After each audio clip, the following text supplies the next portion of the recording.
And that's why you're here today, because quite impressed by you, Doc.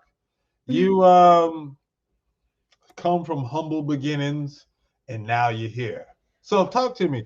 Did your background influence who you are today? Oh, yeah. As I mentioned, my autobiography, I owed it to my parents. They moved to Canada, had the traditional immigrant struggle. So my parents didn't come from a lot. They worked a million jobs to just create a life for my younger brother and I, and moved us out to a really small town in Ontario, where I was known as the brown girl in school, the only brown family in the corner house. We were very different from anybody around us, in part due to the lack of immigrants where we moved to, but Yeah. also just the lack of exposure growing up through mainstream media. This was before social media. This was before a lot of online communications. We didn't have TikTok, we didn't have Instagram back then. So my classmates, my community didn't know much about people like me. And so Wow. that definitely influenced and inspired my research. Okay, then that's Yeah. what's up. So, how was it in class? Going to school and navigating that as a youngster and up until college.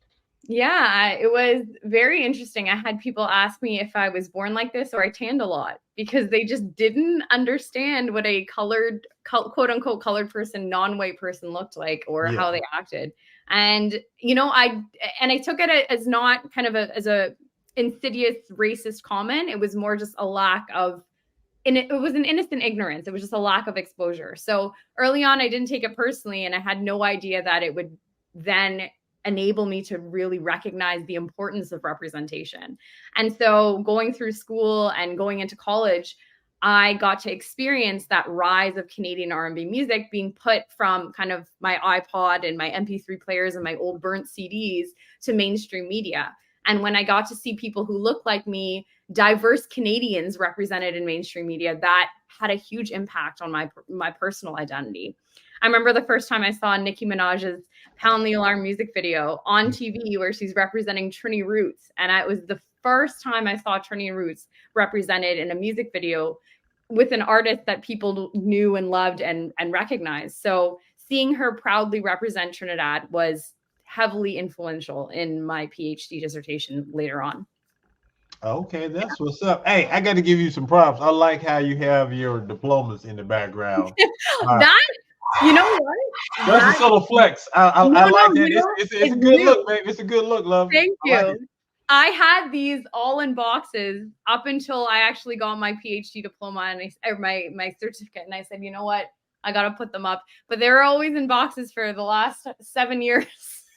So You we said finally she got them up. waited until she got on the ending, because Yeah. that's what I'm talking It about. didn't feel completed until the last chapter was done, right? So No, I like it. I don't know if I missed it. Are you were you born in Trinidad or were you born in Canada?